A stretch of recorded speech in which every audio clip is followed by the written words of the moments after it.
Hey everyone, it's Composer. There's a lot of Case 1 recovery tutorial videos online, but I wanted to do something different today and do 3 Case 1 carrier attempts, and however good or bad they ended up being, and try and show you kind of what I'm looking to make happen and according to the proper Case 1, what you're looking to make happen within the aircraft, but also kind of go over what I do right and what I do wrong and why. So with that, as we approach the carrier here, the goal is that we're approaching and coming up on the right starboard side of the ship so that we're able to see if the deck is clear. So at this point right here, we're currently 1.1 miles from the carrier. We're going 355 knots and we're 800 radar altitude. What we're looking to be is right at 800 feet. Anywhere between 350 and 400 knots if we're just doing a standard Case 1 and we're not trying to do anything above those speeds with an early break. So we're looking for 350 to 400 knots with 800 radar altitude. So we'll go ahead and continue. As we fly over the carrier, typically gonna fly past about half a mile, anywhere between half a mile to a mile. So we'll watch this number right here as it ticks up. And then as we get ready to go into the brake, we're going to look here and you're going to see that the speed brake gets engaged as soon as we start to take the brake, right? So the goal is we're going to take a hard left turn. Our inbound heading was 353. So we're looking for the reciprocal of that whenever we go the other way. So we're going to be looking for 173. So my goal here is to turn left, pull the same number of G's, a multiple of 10, same number of G's or division of 10 of my altitude. So in this case, be looking for somewhere close to 3.4 G's. You don't have to be doing that exactly. I'm sure I don't do that exactly here, but that's the goal. And then as you make that turn, you kind of just slowly let off your stick as you come down in speed and you get your brakes and your flaps down. So let's go ahead and continue. So the goal here is, again, taking a left-hand turn, trying to bleed all that speed. So we deploy our speed brake until we get to our gear and flap speed, and we'll stop it again when we get there. So we're taking this hard left turn. We hit about 3 G's right there. So we're coming down 280, 270, 260, 250. So 250 right there, you'll see 250 is brake or gear and flap speed. So when you hit 250, typically you go ahead and pull off your speed brake, hit your gear, flaps, and then for the most part, you can watch down on the bottom here.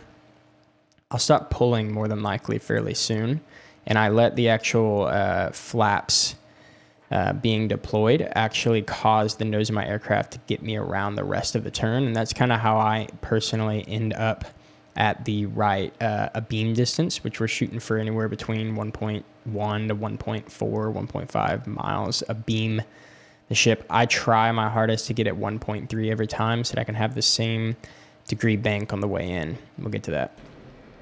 So we're taking a left. You'll notice I'm leveling out here with my pull. It's still there, but it's very light now. You can see my trim coming down, so I'm trying to trim the aircraft. So this is my trim. As I'm doing this, once we get on the downwind, we're looking for 600 radar altitude in feet and to be on speed. So right now we're fast. That's totally okay. We still got a long way to go. As you can see, we're coming up on this radial. We're at 186 currently. We're looking for 173. We're still just slowly rolling out the aircraft. We're trimming it up, but as we're trimming it, we're actually intentionally losing altitude because the goal is we want to be at 600 feet by the time that we get a beam with the backside of the ship. So by the time that we're back here, level with the ship back here, we want to be at 600 feet. And that'll set us up properly to make the 180-degree turn on the inbound side. So we'll continue. We'll be rolling out around 173 right here. So there's the rollout. We're now on speed. You can see here, we're adding back throttle to level off the aircraft because we're at 620 feet now. We don't want to really drop too much below 620 feet or 600 feet rather. So as we're dropping down, we're adding back power. And again, as we flatten the aircraft out, we're going to automatically, because the flaps are going to be pushing our nose up a little bit, we're going to not have to add too much power. So you can see I'm actually already pulling it back off. So I added the power, and then in anticipation of it really coming up level quickly, I pulled back to idle. So this is my throttle here. And so now we're sitting right at 610 feet on speed. And here we are at the Abeam point. So we're pretty much Abeam at this point. What I like to look for, if I don't want to actually look with my head this direction, if you have this in at 10 miles on your HSI, I look for this arrow to be on this dot right here. So one dot below your due west of wherever you are. So in this particular case, it happens to be that dot. It can be any dot, but it's typically whatever is 5 degrees below whatever your due west is. That's kind of what I look for as my point that I want to start my inbound turn. So you'll notice here in just a second, I'll see this go past and I'll start my turn fairly quickly. So going into this turn, my goal is to keep this velocity vector at about the same exact position as I turn. So when I do that, I'm going to make a turn of about 18 degrees. And when I do that, I'm going to add some power, because as I'm turning, I'm going to be losing a little bit of lift. So I got to add back some power to get back some of that lift so that I can stay at around this negative 200 right here in my feet per minute drop, and keep my velocity vector in the same spot while also making that turn. And then my goal is by the time that I get to the 90 degrees, so somewhere out here, once I get to 90 degrees of the ship, I should be at roughly 450 to 500 feet. I tend to be around 500, and then I drop a little harder on the backside. So here comes a turn in. So here's my angle of bank right here. Right here, I actually floated up a little bit. So I'm actually making up for it right here by going down a little bit more, and then now I flatten off. So you can watch my throttle. I'm really working that throttle, trying to keep it around this angle right here. As you can see, not quite to the 90, but almost there, sitting at 510 feet. And there's the 90 right there. So I'm at 90 to the boat. And so you can see right here, this would be the first time that I actually look to my left to see where I'm at, so that I can start to make up with my stick, where do I want to turn left, where do I want to turn right, how do I want to level out this turn in order to make sure that I end up in line with the back side of the boat. So it's actually blinking right now, but you'll see I'm at 500 feet exactly at the 90, and I'm on speed. Still got this velocity vector at about the same spot, but what you'll notice is I'll start to drop that velocity vector just a little bit, and I'll continue this turn, and we'll be just making slight turn adjustments now. So your degrees of bank get thrown out the window a little bit. Now you're just kind of eyeballing it. And honestly, at this point, a lot of it comes down to flying a lot and just starting to be able to see what it looks like. I play with track IR, so it's a little bit harder to get my depth, but once you play with it enough, you just kind of get an idea of what it looks like when you look up over in that direction. So continue.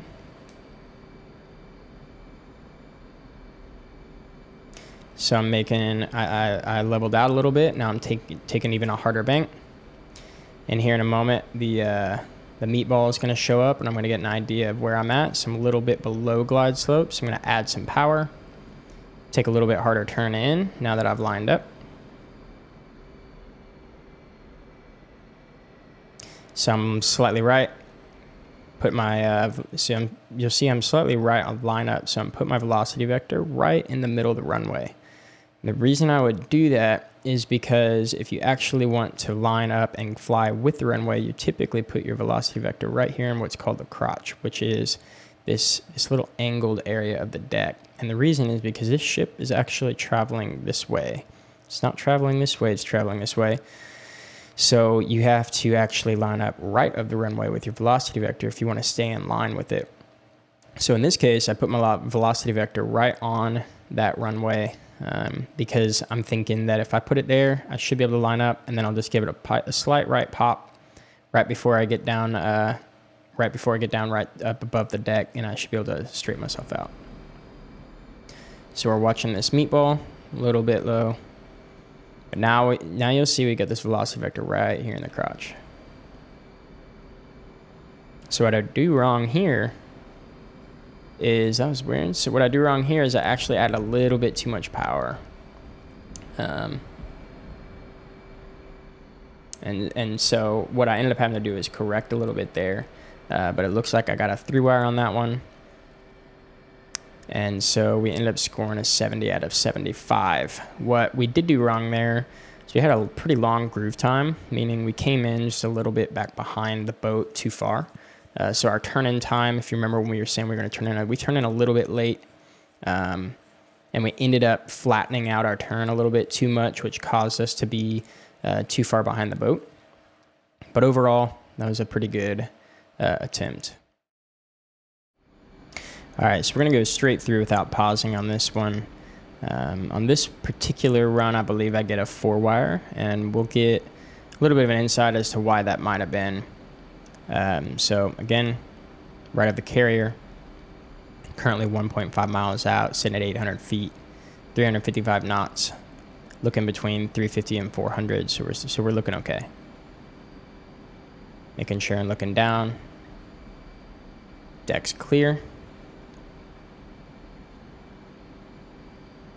So here we are, 0.4 miles, 0.5, 0.6, and here comes a speed brake and brake to the left.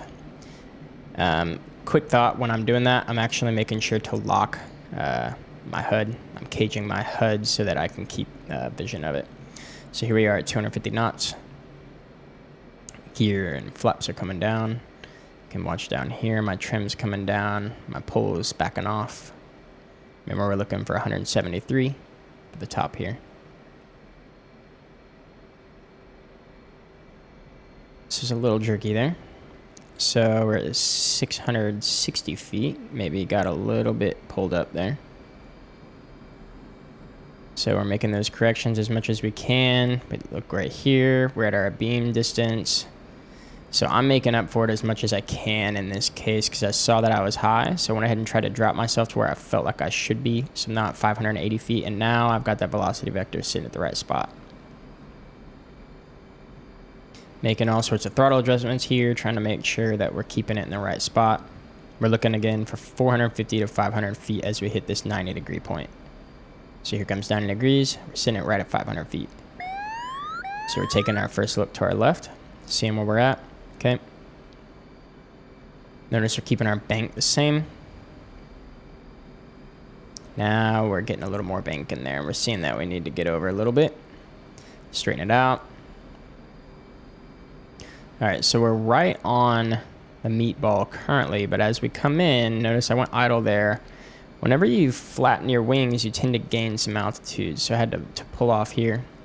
And as I do, I feel I'm coming down a little too fast, so give it a little more power.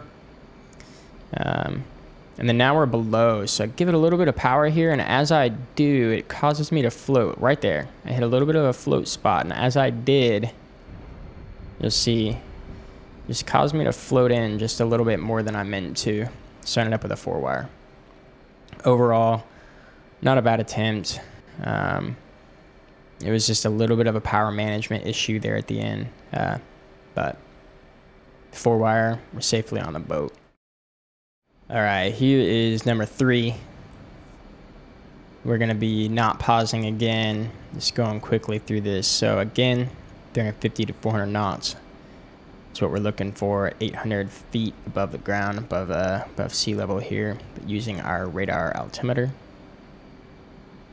We're looking for anywhere between 0.5 and 1 right here, away from the boat. So comes our speed brake.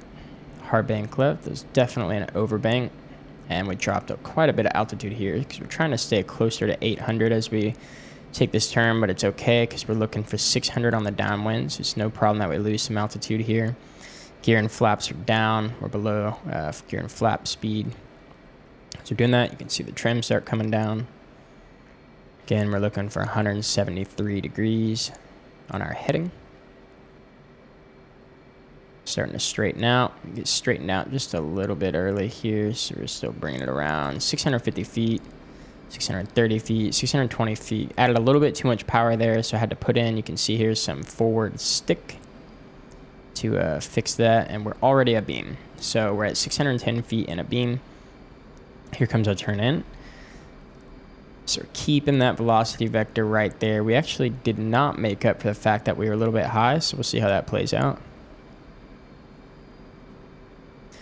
Really adjusting that throttle, starting to make up for it a little bit. So I'm wanting to see this hit 500 before I hit 90. So I'm starting to realize I'm a little high, so I'm pulling back, but it doesn't look like we get to 500 there. So a little bit high on the 90. So we're looking over and trying to get an idea of where we're at. So we're straightening out a bit. Really working that throttle, trying to keep us in the right spot here.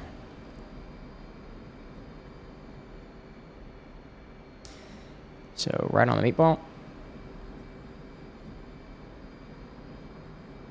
Hard turning, giving a lot of power, and then I'm really pulling off that power before I straighten out my wings. A little bit of forward stick, a little bit right.